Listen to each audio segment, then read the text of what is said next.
Electrical drawing किस प्रकार से हम पढ़ते हैं उस पे मैंने टोटल 15 वीडियो बना चुका हूं, लेकिन ये वीडियो बहुत ही स्पेशल होने वाली है क्योंकि इस वीडियो में मैं आपको पूरा प्रैक्टिकली ड्राइंग पढ़ना सिखाऊंगा जो कि कोई भी आपको उस टाइप से एक्सप्लेन नहीं करेगा।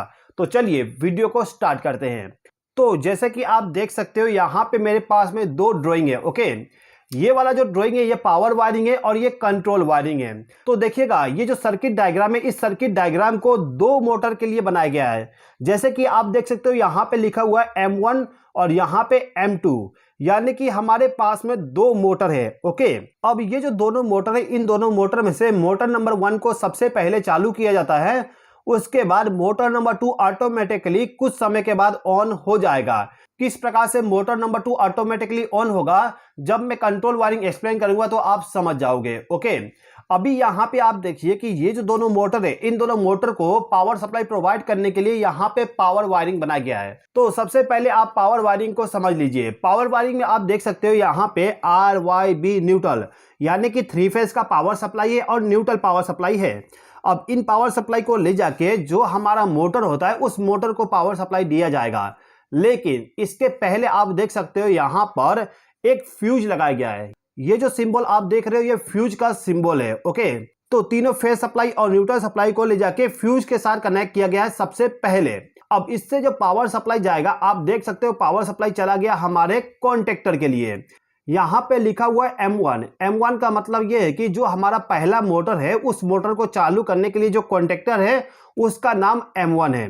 तो M1 कॉन्टेक्टर जो है उसको इनपुट पावर सप्लाई यहाँ से लाके दे दिया गया है।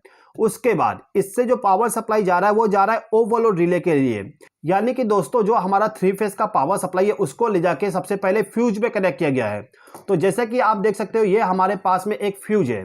तो हमारा जो 3 फेज का पावर सप्लाई होगा उसको लाके फ्यूज में इनपुट पावर सप्लाई दिया जाएगा और इससे जो आउटपुट पावर सप्लाई निकलेगा उसको ले जाके हमें कॉन्टेक्टर के साथ में कनेक्ट करना होगा। तो ये हमारा कॉन्टेक्टर है। अब इस कॉन्टेक्टर को 3 फेज का पावर सप्लाई यहाँ पे L1, L2, L3 इन तीनों टर्मिनल पे कनेक्ट करना होगा। ओके, अब इस कॉन्टेक्टर के नीचे में आपको ओवरलोड रिले को कनेक्ट करना होता है। ये हमारे पास में ओवरलोड रिले है। इस ओवरलोड रिले को हम क्या करेंगे, कॉन्टेक्टर के नीचे में इस टाइप से माउंट कर देंगे। तो इस पॉइंट पे जो पावर सप्लाई आएगा वो ओवरलोड रिले से होते हुए हमें इन तीनों पॉइंट पे मिलेगा। अब इन तीनों टर्मिनल पे हम मोटर के केबल को कनेक्ट कर देंगे और मोटर को डायरेक्टली पावर सप्लाई प्रोवाइड कर देंगे। अच्छा दोस्तों, एक बात बताइए कि एक इलेक्ट्रिकल इंजीनियर के लिए सबसे इंपॉर्टेंट टूल क्या होती है? क्या वो स्क्रू ड्राइवर है या फिर कंप्यूटर?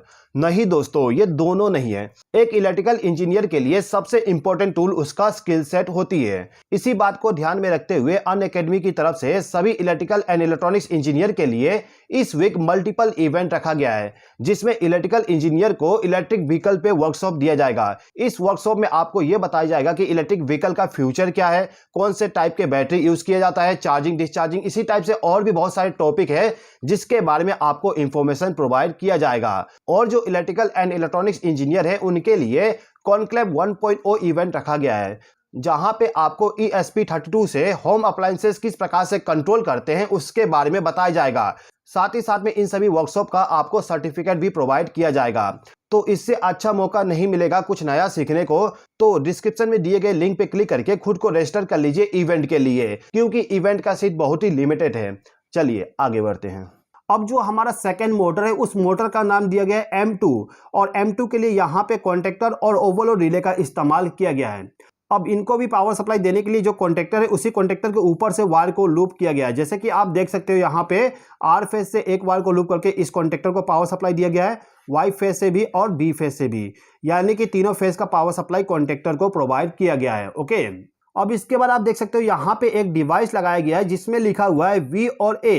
V का मतलब होता है वोल्टेज, A का मतलब होता है करंट, यानी कि ये जो डिवाइस है ये एक प्रकार का मीटर है जिसके द्वारा हम वोल्टेज और करंट को मेजर कर सकते हैं। तो ये जो डिवाइस है वो कुछ इस प्रकार से आपको देखने को मिल जाएगा। ये जो मेरे पास में डिजिटल वोल्ट मीटर अमीटर है, इसी का पूरा यहाँ पे कनेक्शन बताया गया है।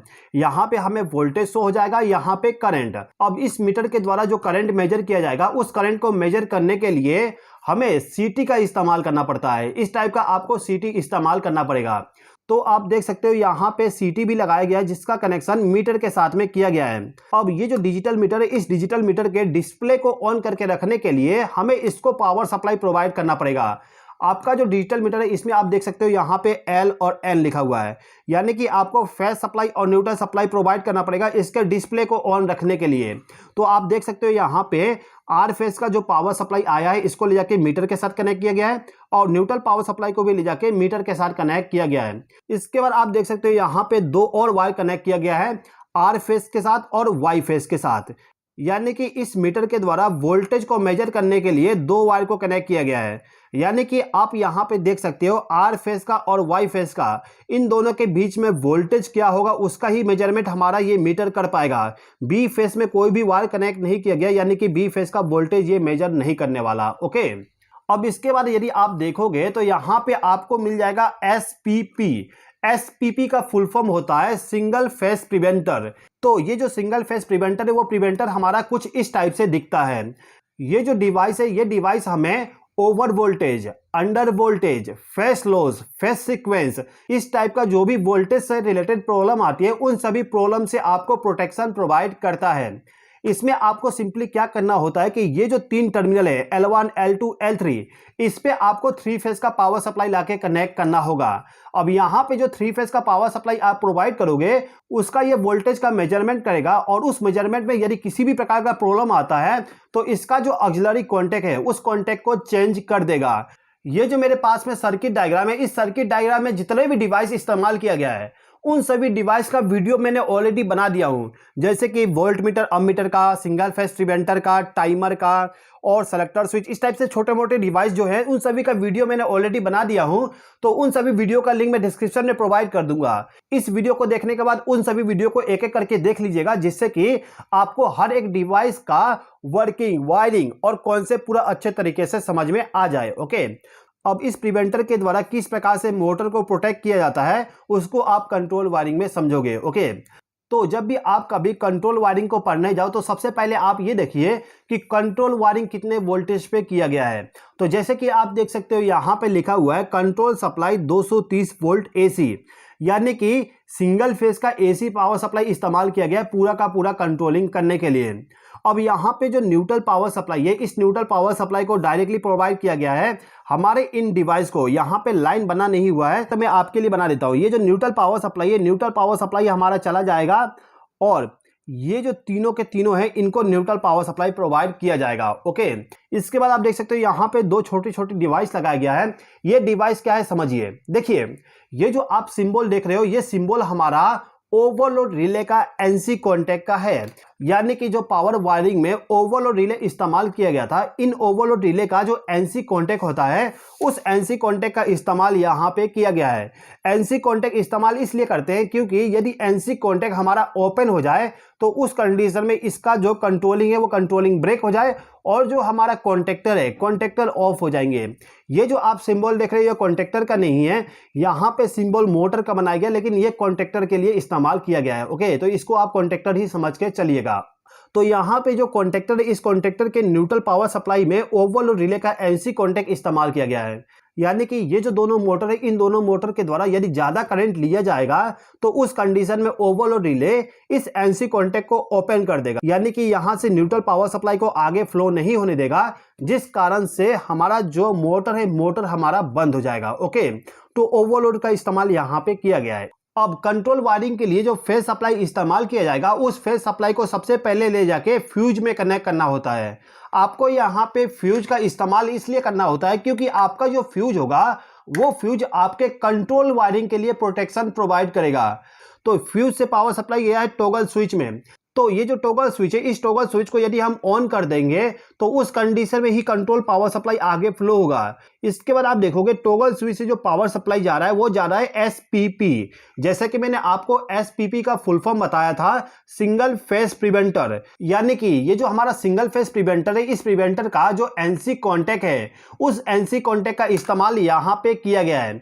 NC कॉन्टैक्ट का इस्तेमाल इसलिए करना होता है क्योंकि जो हमारा प्रिवेंटर है वो वोल्टेज को मॉनिटर करेगा और वोल्टेज वोल्टेज ओके होने के बाद ही कंट्रोल पावर सप्लाई को आगे फ्लो होने देगा।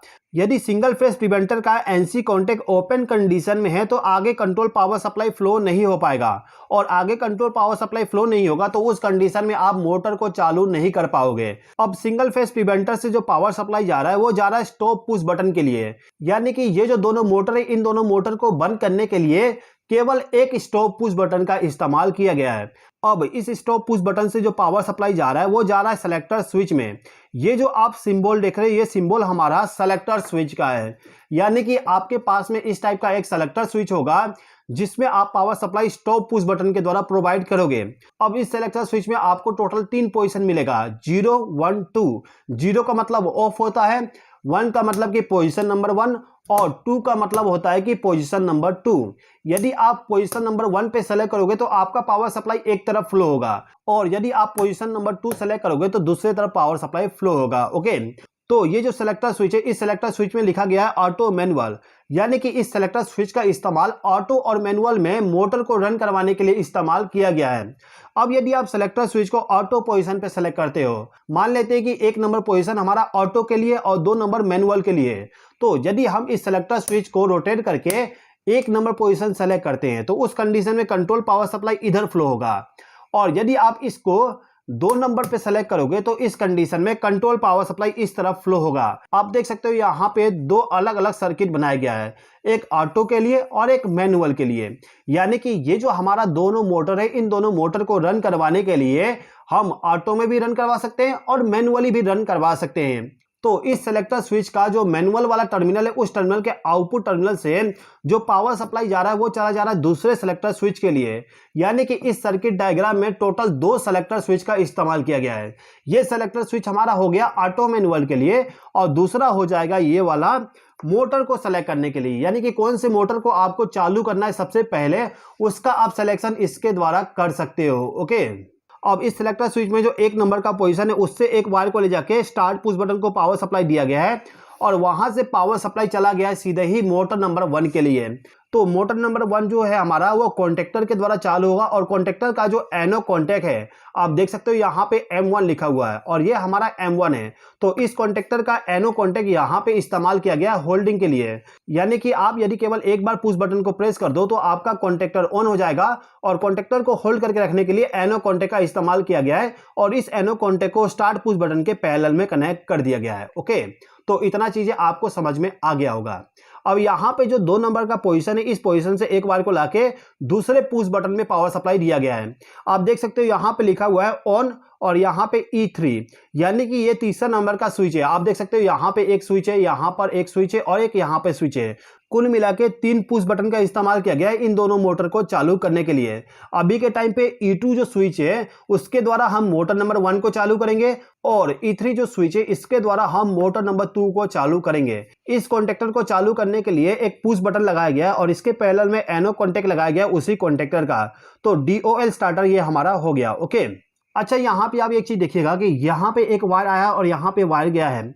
आप देख सकते हो इसके बीच में कोई भी पॉइंट नहीं बना हुआ है, जैसे कि आप देख सकते हो यहाँ पे पॉइंट बना है, यहाँ पे पॉइंट बना है। ये जो पॉइंट होता है वो होता है वायर ज्वाइंट का, यानी कि ये जो पावर सप्लाई जा रहा है वो इस वायर में जा रहा है। तो यहाँ पे कोई भी पॉइंट नहीं बना हुआ है, इसका मतलब ये है कि इस वायर के साथ इसका कोई भी कनेक्शन नहीं है। इस वायर से जो पावर सप्लाई जा रहा है वो डायरेक्टली इस पॉइंट पे जा रहा है, यानी कि हमारे मोटर नंबर 2 के लिए जा रहा है। ओके, तो इस ऑटो मैनुअल सेलेक्टर स्विच में जो मैनुअल वाला पोजीशन है इस पोजीशन पे सिलेक्शन करने के बाद हम किस प्रकार से इन दोनों मोटर को चालू और बंद करेंगे उसके बारे में हमने समझ लिए।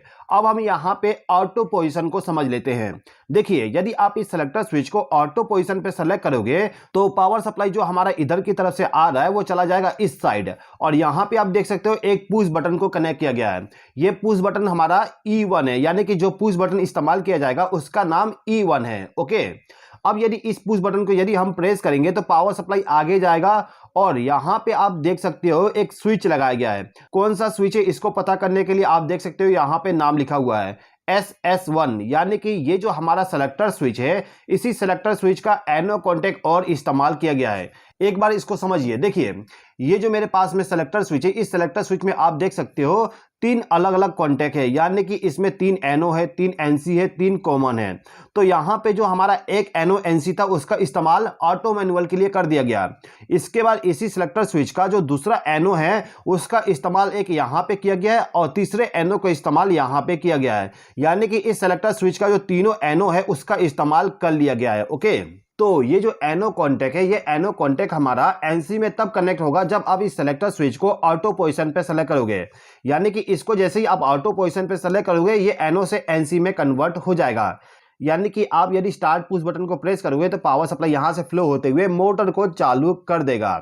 अब जैसे ही ये कॉन्टैक्टर ऑन होगा तो इसका जो NO कॉन्टैक्ट है वो NO से NC में बदल जाएगा, जिससे कि यहां से होल्डिंग सर्किट बन जाएगा। ओके, अब होल्डिंग सर्किट बनने के बाद आप देख सकते हो यहां से एक वायर को कनेक्ट करके टाइमर को भी पावर सप्लाई प्रोवाइड किया गया है, यानी कि मोटर नंबर 1 जैसे ही चालू होगा उसके साथ साथ ही टाइमर का काउंटडाउन स्टार्ट हो जाएगा। इस टाइमर में 0 से लेकर 60 सेकंड का टाइम सेट किया जा सकता है, यानी कि जितना आप टाइम सेट करोगे उतना टाइम कंप्लीट होने के बाद इस टाइमर का जो NO कॉन्टैक्ट है, आप देख सकते हो यहाँ पे NO कॉन्टैक्ट का इस्तेमाल किया गया है, ये NO कॉन्टैक्ट NC में बदलेगा और इसके NC में बदलते ही क्या होगा, पावर सप्लाई यहाँ से फ्लो होते हुए डायरेक्टली हमारे मोटर नंबर 2 को चालू कर देगा। यानी कि इतना सर्किट डायग्राम को आप देख के ये समझ सकते हो कि जब हम स्टार्ट पुश बटन को प्रेस करेंगे तो सबसे पहले हमारा मोटर नंबर 1 ऑन होगा और मोटर नंबर 1 के ऑन होते ही हमारा टाइमर का काउंटडाउन स्टार्ट हो जाएगा और टाइमर में जितना भी हम टाइम सेट करेंगे उतना टाइम कंप्लीट होने के बाद इसका जो NO कॉन्टैक्ट है वो NC में बदल जाएगा और यहां से पावर सप्लाई फ्लो होते हुए मोटर नंबर 2 को चालू कर देगा। ओके दोस्तों, प्लीज कमेंट बॉक्स में कमेंट करके मुझे यह बता दीजिएगा कि मैंने जो आपको इलेक्ट्रिकल ड्राइंग पढ़ने का तरीका बताया क्या आपको वो समझ में आया कि नहीं आया। प्लीज कमेंट बॉक्स में कमेंट करके बताइएगा। ओके, चलिए इस वीडियो को हम यहीं पे समाप्त करते हैं। इस वीडियो को देखने के लिए धन्यवाद।